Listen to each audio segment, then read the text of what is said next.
میں اس تقریب کو آرگنائز کرنے والے تمام احباب کو اور تمام شرکائے مجلس کو صمیم قلب سے مبارکباد پیش کرتا ہوں، اور آپ سب کی اس ظاہری اور باطنی سلامتی کے لیے اللہ تعالیٰ کے حضور دعا گو۔ اور میں دیکھ رہا ہوں کہ اس تقریب میں پورے انڈیا کی مختلف اسٹیٹ سے آئے ہوئے بڑے بڑے معزز احباب شریک ہیں۔ بعض چہرے تو میں پہچانتا ہوں، بعض نہیں پہچانتا، مگر جنہیں پہچانتا ہوں ان کا تعلق بھی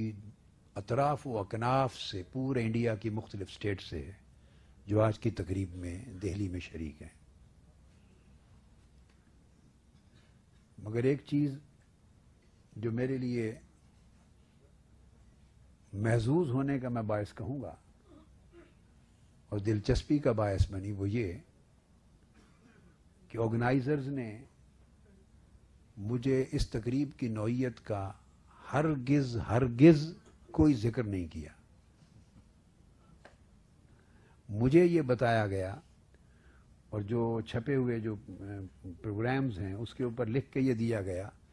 کہ یہاں فتویٰ کی صرف تقریب رونمائی ہونی ہے، اور الیکٹرانک اور پرنٹ میڈیا کے احباب نے کویسچن آنسر کا سیشن ہونا ہے۔ وہ عوامی اصرار پر ہمارے حسنین پاشا کا یہ ٹھیک ہے، رہا، ٹھیک ہے، عوامی اصرار پر وہ چھوڑیے اس بات کو اب۔ پرسوں ہی آئے ہیں، ورنہ اگر کہیں آپ لوگوں کو معلوم ہو گیا ہوتا تو یعنی مجھے صرف یہ معلوم تھا کہ یہ اجتماع نہیں ہے، کوئی جلسہ نہیں ہے، کوئی کانفرنس نہیں ہے، کوئی سیمینار نہیں ہے، بلکہ پریس اور الیکٹرانک میڈیا کے جتنے احباب ہیں وہ تقریب رونمائی ہوگی، اور اس کے بعد وہ میں چند کلمات اگر کہنا چاہوں تو کہوں گا، اور پھر وہ کویسچنز کریں گے۔ تو یہ تقریب صرف انڈین میڈیا کے لیے ہے، لیکن داخل ہو کے یہاں ہزارہ لوگ، ان کا ایک ہجوم ہے، اور سیکیورٹی آفیسرز بتا رہے ہیں، اور سارے کو 300-400-500 کے قریب افراد باہر کھڑے ہیں، وہ دروازے توڑنے والے تھے۔ تو انہوں نے مجھے کہا کہ کائنڈلی آپ باہر آ کے ہینڈ شیک کر دیں، آپ کو دیکھ لیں گے تو پھر پراپرٹی کا نقصان نہیں ہوگا، دروازے نہیں توڑیں گے، بچ جائیں گے۔ میں نے کہا اگر میں باہر چلا گیا تو وہ پھر کسی قیمت پہ بھی آپ کو نہیں چھوڑیں گے، وہ مجھے کہیں گے کہ اندر لے جائیں۔ لہٰذا اس کا حل یہی ہے کہ آپ انہیں لے آئیں، لیکن وہ بتاتے ہیں کہ ان کی تعداد اتنی زیادہ ہے، سینکڑوں کی تعداد میں، کہ اندر تو ابھی ایک آدمی کی بھی گنجائش نہیں کہ کھڑا بھی ہو سکے کسی کونے میں۔ تو خیر خوش آئند بات ہے اگر یہ درست ہے کہ ایسا ہی ہو رہا ہے کہ نیچے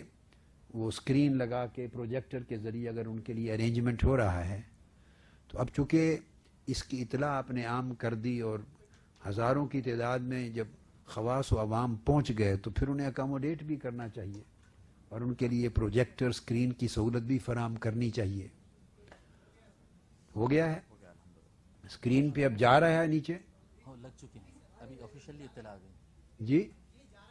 اب وہ سن رہے ہیں اور سارے لوگ بیٹھ گئے ہیں سکون سے۔ چلو الحمدللہ تعالی۔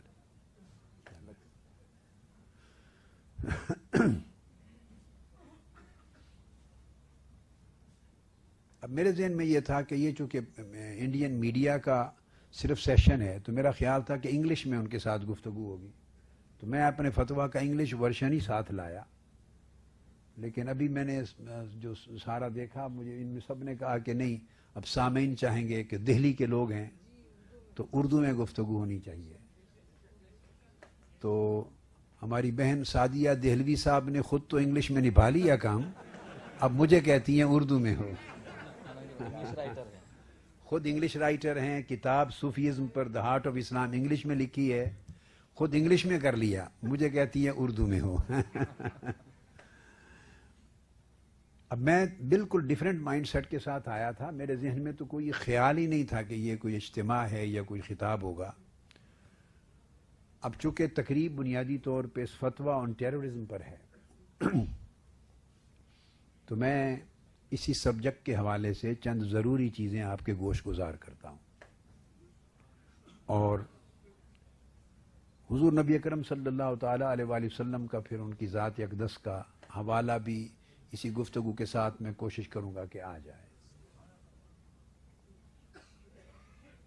ان کا حسین تذکرہ بھی اس میں آ جائے گا انشاءاللہ. دیکھیے اس وقت اب میں چند چیزیں سمجھانے کی کرتا ہوں، چونکہ اس کو میں باوجود اس کے کہ یہ ایک بہت بڑا اجتماع اور ایک کانفرنس ہی بن گئی ہے، مگر میں اس کو جلسے کا روپ نہیں دینا چاہتا. اپنی گفتگو کے لحاظ سے میں کچھ چیزیں آپ کو سمجھانا چاہوں گا،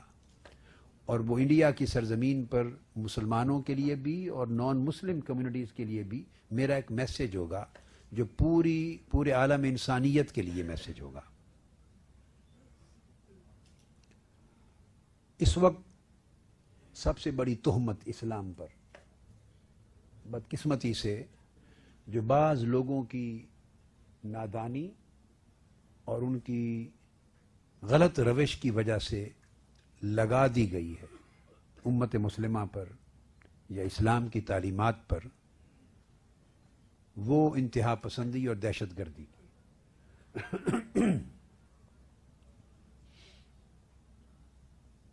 ایک چیز بالکل ذہن نشین کرنے والی ہے اور کامل ایمان اور یقین کے ساتھ اسے تسلیم کیا جانا چاہیے کہ دہشت گردی اور انتہا پسندی کا کوئی دور کا تعلق بھی اسلام یا تعلیمات اسلام کے ساتھ نہیں ہے. کل سے جب میں پہنچا ہوں دہلی، کل بھی رات تک دیر تک اور آج بھی یہی اسلامک کلچرل سینٹر کے نیچے جو ہال ہے، مسلسل پورے انڈیا کے جتنے نیشنل اور انٹرنیشنل پریس کے، میڈیا کے اور ٹی وی چینلز کے لوگ ہیں، وہ مجھے انٹرویو کرتے رہے ہیں کل سے لے کے آج تک. غالباً 3 بجے سے انٹرویوز کا سلسلہ یہاں شروع تھا، اور میں نے یہ بات ریپیٹڈلی ان سے بھی کی ہے، اور دنیا بھر کے پلیٹ فارمز پر، واشنگٹن ڈی سی میں بھی مختلف امپورٹنٹ پلیٹ فارمز پر، اور یونائٹڈ نیشنز کے ڈیلیگیٹس کے ساتھ بھی، اور ورلڈ اکنامک فورم کے پلیٹ فارم پر بھی، اور امریکہ سے لے کے آسٹریلیا تک، نیوزی لینڈ تک، اور شرق سے غرب تک ہر جگہ میں نے یہ بات بہت زور دے کے کہی کہ یہ انتہائی ظلم ہے اور ناانصافی ہے ٹیررزم کے ساتھ اسلام کا جو لفظ ہے اس کو جوڑ دینا. یہ کہنا اسلامک ٹیررزم یا اسلامک ایکسٹریمزم یا اسلامک ریڈیکلزم یا اسلامک ٹیرورسٹس، اس اصطلاح نے وار آن ٹیرر، دہشت گردی کے خلاف جو جنگ ہو رہی ہے، اس جنگ کو خود نقصان پہنچایا ہے. اور یہ اصطلاح جتنی زیادہ استعمال ہو رہی ہے عالم مغرب میں اور پوری دنیا میں، اتنا ہی فائدہ دہشت گردوں کو اور ان کی آئیڈیالوجی کو پہنچ رہا ہے. جب آپ ورلڈ اسلامک کے ساتھ اگلا لفظ استعمال کرتے ہیں تو وہ اس طرح ہو جاتا ہے جیسے آپ بات کر رہے ہیں اسلامک لٹریچر، اسلامک فلسفی، Islamic ideology, Islamic morality, Islamic economic theory, Islamic political theory, Islamic constitutional theory. جب آپ یوں کہتے ہیں ورلڈ اسلامک لگانے کے بعد اسلامک اسپرچویلٹی،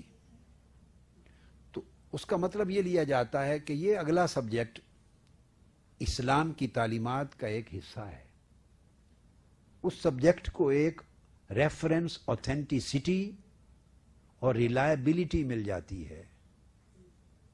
کہ واقعتاً یہ چیزیں اسلامی تعلیمات کا حصہ ہیں.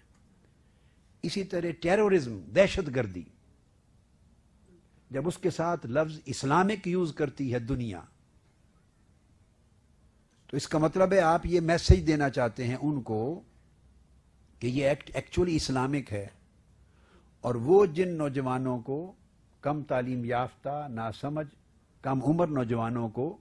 برین واش کر کے دہشت گردی کے لیے تیار کرتے ہیں، آپ اسلامک کہہ کر اس عمل کو، ان کو لیگلائز کرتے ہیں. آپ ان کے لیے